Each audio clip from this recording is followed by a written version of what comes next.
Hello పిల్లలు, మనం ఈ పోతన భాగవతం 10వ స్కందం చెప్పుకున్నాం. అంటే పెద్దవాళ్ళు మునుపు అలా చెప్పేవారు. 10వ స్కందం నుంచి ప్రారంభించుకోండి. అది శుభకరంగా ఉంటుంది, మంచిది అని. అంచేత కృష్ణ రుక్మిణి కృష్ణుల కళ్యాణం దాకా అక్కడ చెప్పుకున్నాం. ఇప్పుడు మొదటి స్కందం నుంచి చెప్పుకుందాం ఇప్పుడు. మొదటి స్కందం ప్రారంభించి చెప్తున్నాను మీకు. ఇక్కడి నుంచి వినండి. ఆ పోత పోతనామాచ్యుల వారు శ్రీకైవల్యపదంబు జేరుటకునై చింతించదన్ లోక రక్షైకారంభకు భక్తి పాలన కళా సంరంభకున్ దానవోద్రేక స్తంభకు గేలిలోల విలసద్భుజాల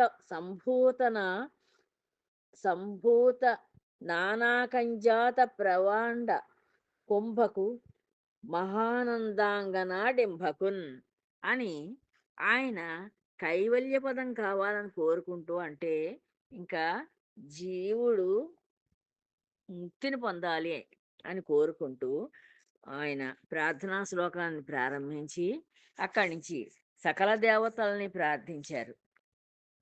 ఆయన ఇష్టదేవతలందరినీ ఒక్కళ్ళని కూడా వదలకుండా అందరినీ అందరికీ మొక్కి ఆయన ఏ ఈ భాగవతాన్ని మొదటి స్కందం చెప్పడం ప్రారంభి ప్రారంభించారు. అది ఏం చెప్పారంటే, శివుని గురించి ప్రార్థించి, నేను చూస్తూ ఒక అర్ధనిమీలిత నేత్రాలతోటి ధ్యానిస్తుంటే ఈ ఈ శ్రీరామచంద్రుడు సీతాదేవి నా కళ్ళ ముందు ప్రత్యక్షం అయ్యి నువ్వు రాసే భాగవతాన్ని నాకే అంకితం ఇయ్యి అని చెప్పారు. ఇవన్నీ ఈయన ఇది కలో నిజమో అర్థం చేసుకోలేక ఎంతో ఆశ్చర్యంలో మునిగిపోయి అలాగా ఉండిపోయాట. ఆహా! ఏమి నా అదృష్టం అని చెప్పి ఆనందపడిపోతున్నారు ఈయన. పలికేది పరమ పవిత్రమైన భాగవతమా? నేను పవిత్ర పరమ పవిత్రమైన భాగవతాన్ని పలుకుతానా? పలికించే ప్రభువేమోను కరుణాసముద్రుడైన రామచంద్రుడా? రామచంద్రుడు పలికిస్తాడా నా చేత? పలికినందువల్ల భవబంధాలు పరిహారమవుతాయా? అటువంటప్పుడు వృధాగా మరో కథ పలకడం దేనికి? ఆయన భవబంధాలను కూడా తెంపేసి తనలో ఐక్యం చేసుకుంటానన్నప్పుడు ఆహ్, అది అదే పలుకుతాను గానీ, ఇంకో కథ ఎందుకు నేను పలకాలి? భాగవతమే పలుకుతాను అని చెప్పి ఒక నిర్ణయానికొచ్చేసారాయన. అయితే చిత్రం ఏమిటంటే, శివుడే కానీ, ఈ బ్రహ్మగారే కానీ భాగవతాన్ని చక్కగా సమగ్రంగా తెలుసుకొని చెప్పలేరంటే, ఇక నా సంగతి వేరే చెప్పాలా? ఆయన మనం శివుడిని అడిగినా భాగవతాన్ని పూర్తిగా చెప్పలేరు. బ్రహ్మగారిని అడిగినా చెప్పలేరు. ఇంకా నేనెలా చెప్పగలుగుతాను? ఆ భాగవతాన్ని చెప్పాలంటేను. అయితే పెద్దల వల్ల విన్నంతగా పెద్దలు నాకు చిన్నప్పటి నుంచి మా పెద్దవాళ్ళు చెప్తూ ఉండేవారు భాగవత కథలు. ఆ కథలు విన్నది కొంత గుర్తుంది నాకు. వారి సన్నిధిలో నేర్చుకున్నంతగా. ఆ పెద్దవాళ్ళ దగ్గర కొంత కొంత బాగా చెప్పించుకుని నేర్చుకున్నాను కూడాను. స్వయంగా నేను తెలుసుకున్నంతగా. నేను స్వయంగా కూడా కొంత చదువుకుని తెలుసుకున్నాను ఆ కథల్ని. ఆ విషయాలనే నేను చెప్తాను అని చెప్పి ఈయన ఒక నిర్ణయానికొచ్చారు. ఇక భాష విషయం అంటారా? కొందరు తెలుగంటే ఇష్టపడుతున్నారు. ఇప్పుడు మనం చూసారా? మనం తెలుగు వాళ్ళం. మనది తెలుగు రాష్ట్రం. కానీ మనం ఇష్టపడేదేమిటి? ఇంగ్లీష్ భాష. మన పిల్లల్ని తీసుకెళ్ళి ఇంగ్లీష్ భాషలో నేర్పించాలి పాఠాలన్నీను. ఇంక తెలుగు చెప్పకూడదు. తెలుగు ఉత్తినే ఏదో వచ్చే అక్షరాలన్నట్లుగా నేర్పిస్తున్నారు అంతే. ఆ అక్షరాలు కూడా పూర్తిగా రావు వాళ్ళకి. తెలుగు అంకెలు చేత కాదు. తెలుగులో మాట్లాడడం రాదు. ఇప్పుడు ఈ ఈ ఇప్పుడు పరిస్థితి ఇలా ఉంటే, అప్పటి పరిస్థితి కొంతమందికి మాత్రమే తెలుగిష్టం. కొంతమందికి సంస్కృతం ఇష్టం. కొంతమందికి తెలుగు, సంస్కృతము 2 భాషలు కూడా ఇష్టమే. ఇలా కొంతమంది ఒక భాషని ఇష్టపడితే, కొంతమంది తెలుగుని ఇష్టపడితే, కొంతమంది సంస్కృతాన్ని ఇష్టపడితే, కొందరు తెలుగు, సంస్కృతం 2 సమానంగా అభిమానిస్తూ ఉంటే, నేను నా గ్రంథాన్ని అందరూ ఆనందించి మెచ్చుకునే విధంగా నేను తెలుగులో రచిస్తాను అని చెప్పి ఈ పోతన గారు ఒక నిర్ణయానికి వచ్చారు.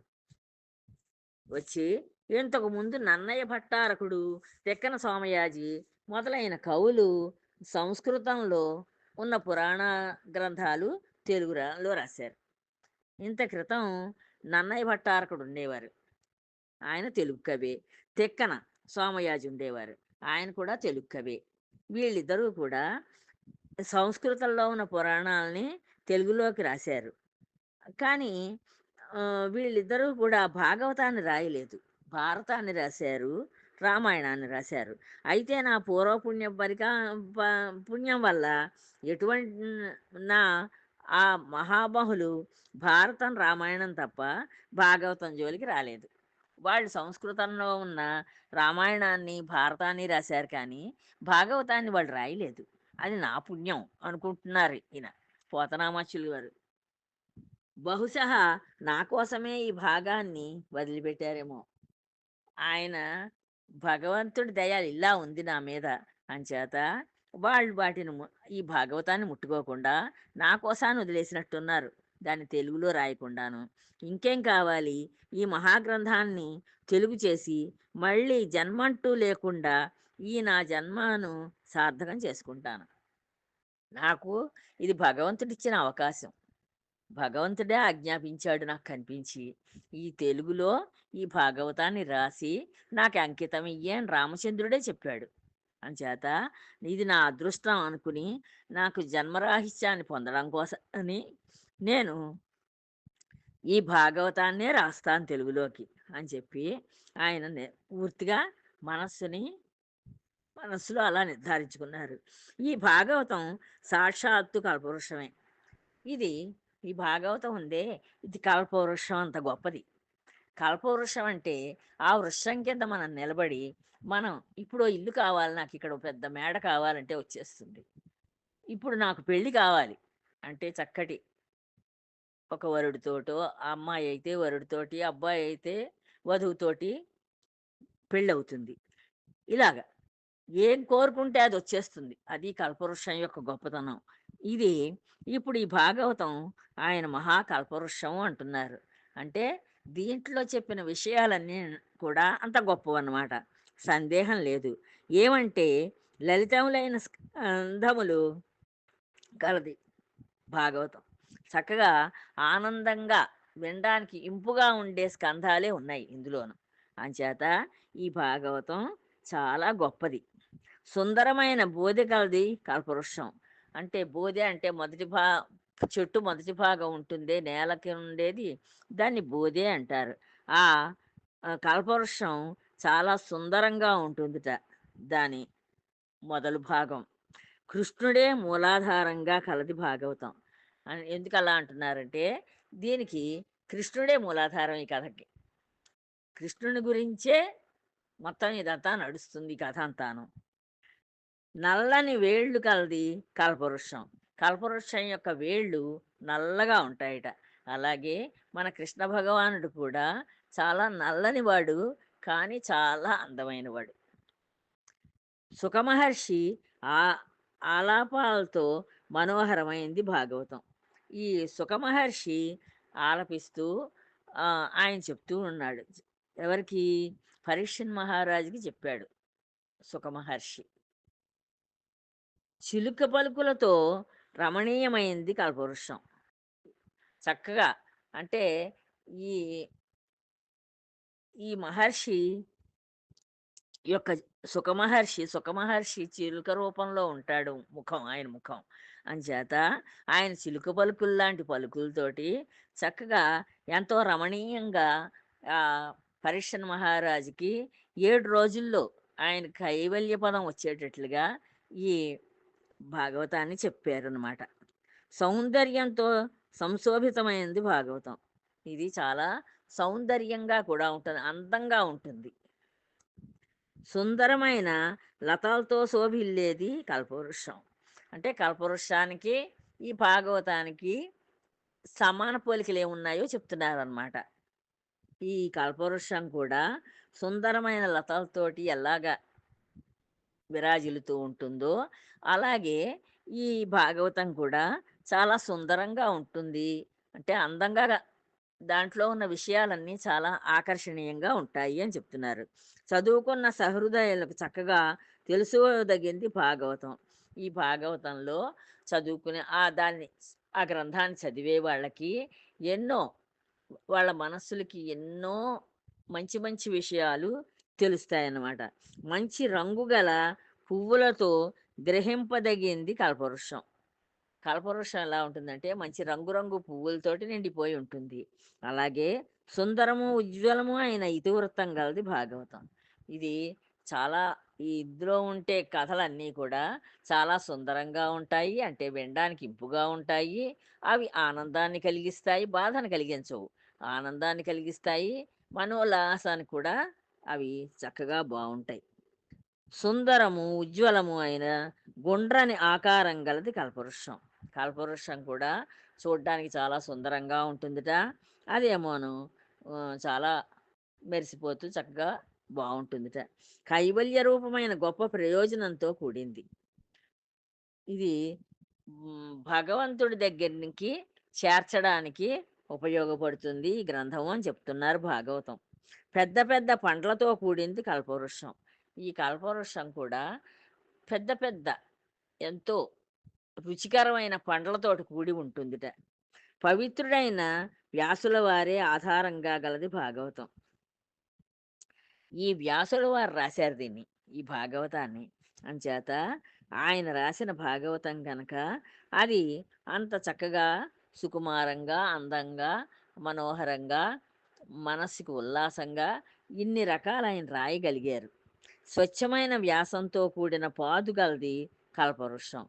చక్కగా ఆ ఆ కల్పవృక్షం యొక్క పాదు అంటే మొదటి భాగం, మూల భాగం చాలా స్వచ్ఛంగాను, చాలా విస్తరంగాను కనిపిస్తుందిట, అందంగాను. ఉత్తములైన ద్విజులకు శ్రేయోదాయకమైనది భాగవతం. ఇంకా ఈ ఉత్తములైన వాళ్ళు ఎవరైతే ఉన్నారో, ఉత్తములంటే ఏం లేదు, మంచి ఆలోచనలు గలవాళ్ళు. ఎంతసేపు ఎదుటి వాళ్ళకి మంచి చెప్పాలి, మంచి నేర్పించాలి అని పూర్వం ఈ ద్విజులు అంటే బాగా ఈ గ్రంథాలని చదివిన వాళ్ళు, వాళ్ళేం చేసేవారంటే ఒక చోట కూర్చొని అందరికీ చక్కగా ఇలా మంచి విషయాలన్నీ నేర్పిస్తూ ఉండేవారు.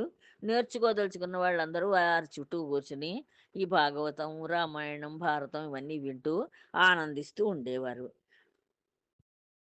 సుఖపిక శారికాది పక్షులకు శ్రేయస్కరమైనది కల్పవృక్షం.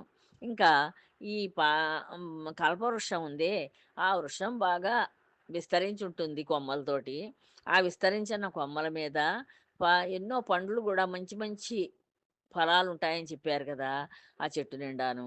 ఆ ఫలాలు తినడం కోసానని అనేక పక్షులు, అనేక రకాల పక్షులు, ఒక రకం పక్షులు కాదు, ఎన్నో రకాల పక్షులు ఆ చెట్టు మీద గూళ్ళు కట్టుకుని, ఆ పళ్ళు ఆరగిస్తూ ఆనందంగా బతికేస్తూ ఉంటాయి.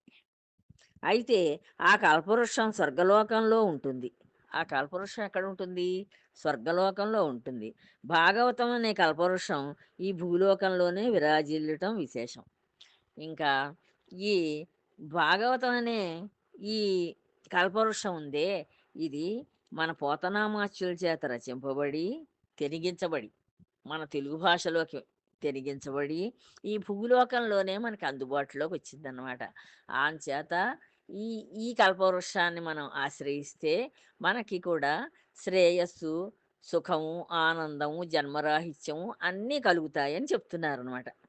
ఈ ప్రకారంగా ప్రకాశమానమైన భాగవత మహాపురాణం అనే పారిజాత మహీజాన్ని సమాశ్రయించటం మూలాన, శ్రీహరి విశేషంగా అనుగ్రహించటం మూలాన నా జన్మ చరితార్థమైందన్న సంగతి చక్కగా అర్థం చేసుకున్న నేను ఆ నదీ ప్రదేశం నుంచి కదలి కొన్నాళ్లకు ఏకశిలా నగరానికి తిరిగి వచ్చాను. ఆయన ఆ, అర్థం చేసుకున్నారు ఈ పోతనామాచ్యుల వారు. ఆయనకి మరి భగవంతుడే ప్రత్యక్షమై చెప్పడం, ఆయన స్వయంగా వచ్చి భాగవతాన్ని రాయని చెప్పడం, ఇవన్నీ అర్థం చేసుకుని ఈ పురాణాన్ని నేను కనుక తెనిగిస్తే దీనివల్ల నా జన్మ చరితార్థం అవుతుంది. ఇప్పుడు ఆయన ఎప్పుడో రాశారు.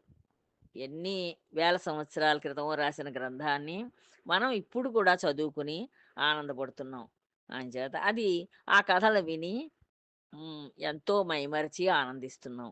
అందుకని నాకు ఈ నదీ ప్రదేశం నుంచి అక్కడి నుంచి ఆయన బయలుదేరి ఏకశిలా నగరానికి వచ్చారట మళ్ళీను. అక్కడ గురువులు, వృద్ధులు, పండితులు, బంధువులు మొదలైన పెద్దలు అనుజ్ఞ అందుకున్నారు. వాళ్ళందరికీ చెప్పారనమాట. ఆయన గురువులు ఎవరున్నారో ఆ గురువులకి, ఆ పెద్దలకి, తర్వాత అక్కడున్న వృద్ధులకి, పండితులకి అందరికీ చెప్పారట ఈ విషయాన్ని. ఇలాగ నాకు భగవంతుడు రామభద్రుడు కనిపించి, ఈ భాగవతాన్ని తెలుగులో రాయి, నాకు అంకితం ఇయ్యి, నీకు కైవల్య పదం ఇస్తాను నేను. అంటే నాలో ఐక్యం చేసుకుంటాను అని చెప్పారు. అని చెప్పి వారందరికీ చెప్పుకున్నారు. అది చాలా గొప్ప మాట కదా మరి. అది మనం చిన్న చిన్న అందమైన కలొస్తేనే, ఆ కళని గురించి ఎన్నో రకాలుగా మన తల్లిదండ్రులకి, అన్నదమ్ములకి, చుట్టుపక్కల వాళ్ళకి, స్నేహితులకి అందరికీ చెప్పుకుంటాం. అలాంటిది మరి ఆయనకి ప్రత్యక్షంగా భగవంతుడు కనిపించి, "భాగవతాన్ని రాయి. అది నువ్వు రాయడం వల్ల నీకు కైవల్యం పొందుతావు. నువ్వు నాలో ఐక్యం అవుతావు" అని చెప్తే, ఆ జన్మ సార్థకం అయిపోయినట్టే కదా!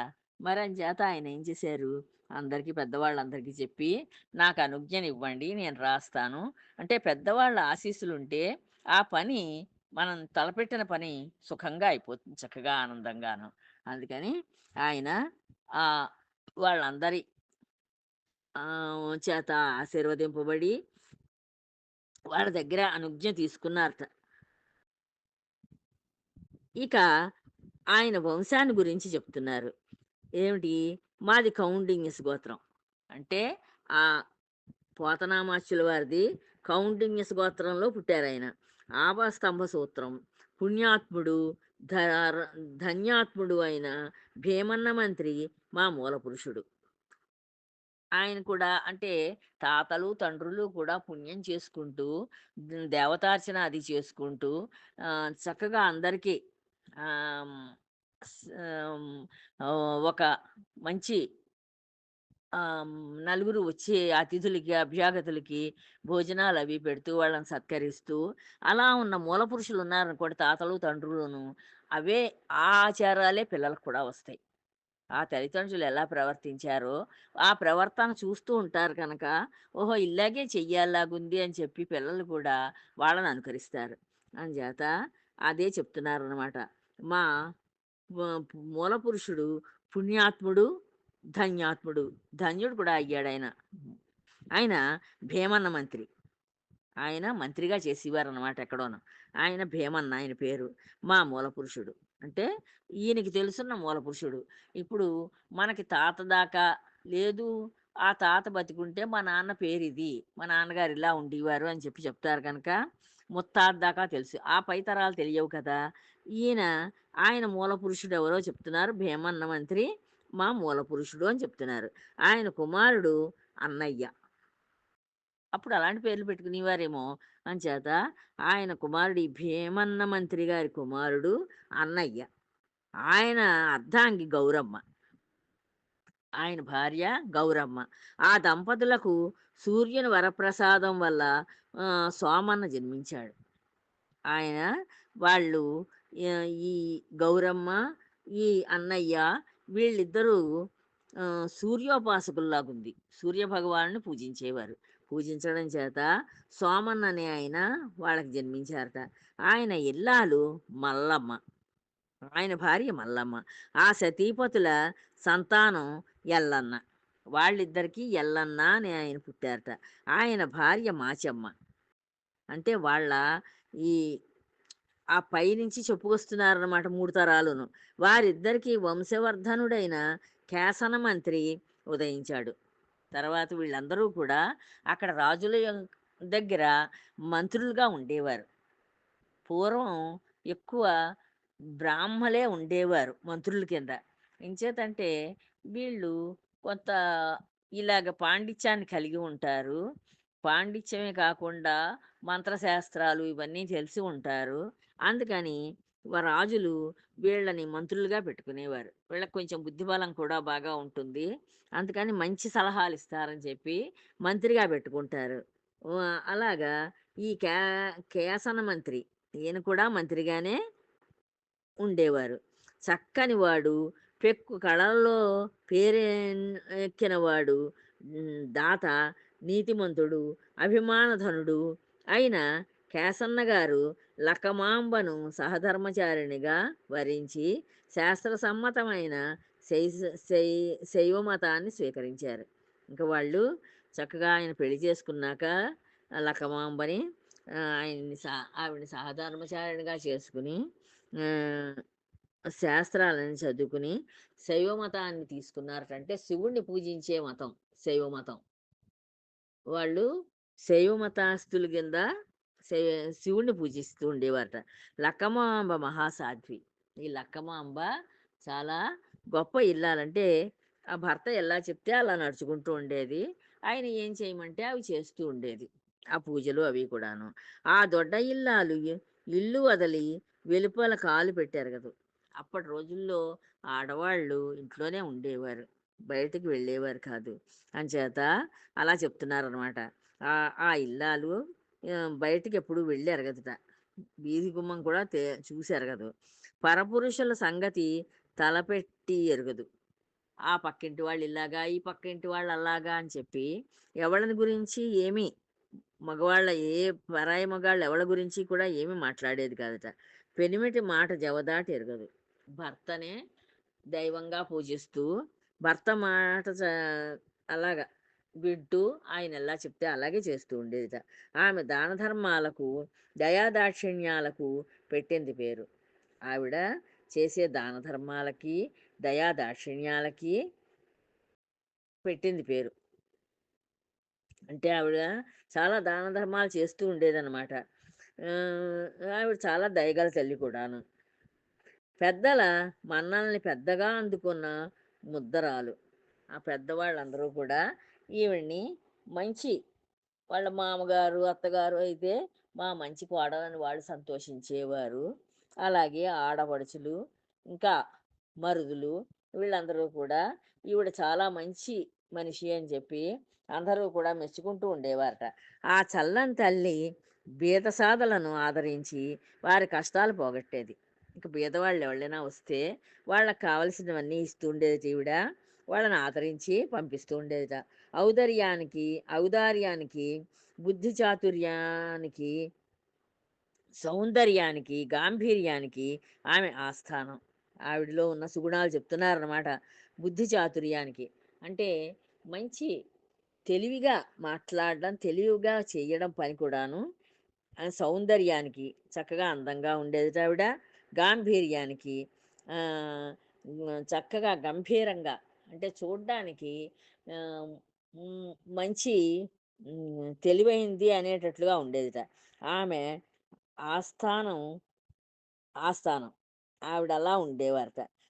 సదాశివుని పా పదాలు అర్ పాదాలు అర్చిస్తూ దయతో కూడిన నయ నయవాక్కులతో సాక్షాత్తు పార్వతీదేవిలా కనిపించే ఆ కేసన మంత్రి గారి ధర్మపత్నికి సామాన్య కాంతలు సాటిరా సా సాటిరారు. ఇంకా ఈవిడ గొప్పతనం చెప్తున్నారు అనమాట. ఆవిడ సాక్షాత్ పార్వతీదేవిలా ఉండేదిట. ఎప్పుడూ కూడా ఆవిడ పార్వతీదేవిలాగా ఆవిడ ఎంత అందంగా చక్కగా నవ్వుతూ ఆ పరమశివుణ్ణి సేవించుకుంటూ అర్ధనారీశ్వర స్వరూపంగా అలాగా అంత ఎలా ఉంటుందో భర్తను అనుసరిస్తూను అలా ఉండేదిట. అంచేత ఈ కేసన మంత్రి గారి ధర్మపత్నికి ఎవళ్ళు కూడా సరిరారు. ఇతర స్త్రీలని ఆ, ఎవరినైనా ఈవిడితోటి పోలుద్దామంటే ఎవళ్ళు కూడా ఈవిడితోటి సరైన వాళ్ళు ఎవళ్ళు కనిపించలేదుట. ఆమె గారికి మేమిద్దరం కొడుకులం పుట్టాము. అప్పుడు చెప్తున్నారనమాట. అంటే ఈయన తల్లిగారి గురించి చెప్పారు ఎంతసేపును. పోతనామాచ్యుల వారి తల్లిగారిని గురించి చెప్పారు. ఆవిడకి ఇద్దరు కొడుకులు పుట్టారట. పెద్దవాడు తిప్పన్న. పెద్దాయన పేరు తిప్పన్నట. ఆయన ఈశ్వరార్చన కళాశీలుడు. ఆయన ఈశ్వరుడిని పూజిస్తూ ఉండేవారట ఎప్పుడూను. నేను చిన్నవాడిని. ఈయన రెండోవాడనమాట. పేరు పోతన్న. ఈయన పేరు పోతన్న. ఈయన అన్నగారి పేరు తిప్పన్న. పెద్దల అడుగుజాడల్లో నడుస్తూ ఉన్నవాడిని. పెద్దలు ఎలా ఏం చేశారో అడుగుజాడల్లో నడవడం అంటే వాళ్ళు ఏ రకంగా జీవితాన్ని గడుపుకున్నారో అలాగే ఈ తల్లిదండ్రులు, తాత ముత్తాతలు వీళ్ళందరి కథలు విని వాళ్ళు ఏం చేసేవారో తెలుసుకుని అలా వాళ్ళు చేసినట్లుగా తను కూడా చేస్తూ ఉండేవాట, నడుస్తూ ఉండేవాట. అది పెద్దల అడుగుజాడల్లో నడవడం అంటేను. వాళ్ళ కాళ్ళు ముద్రలు చూసుకుని నడవడం కాదు. వాళ్ళు చేసిన పనులు, మంచి పనులన్నీ తెలుసుకుని, అలాగే చేస్తూ ఉంటే, అది వాళ్ళ అడుగుజాడల్లో నడుస్తున్నారు, పెద్దల అడుగుజాడల్లో నడుస్తున్నారు అని చెప్తారు. అటువంటి నేను శ్రీరామచంద్రుని నా నిండు గుండెలో నిలుపుకున్నవాడనయి. ఈయన ఈ పోతన గారు ఈయన శివుడిని ప్రేమించేవాడు కాదు మళ్ళీను. అంటే మొత్తం భగవంతుడు ఒకటే.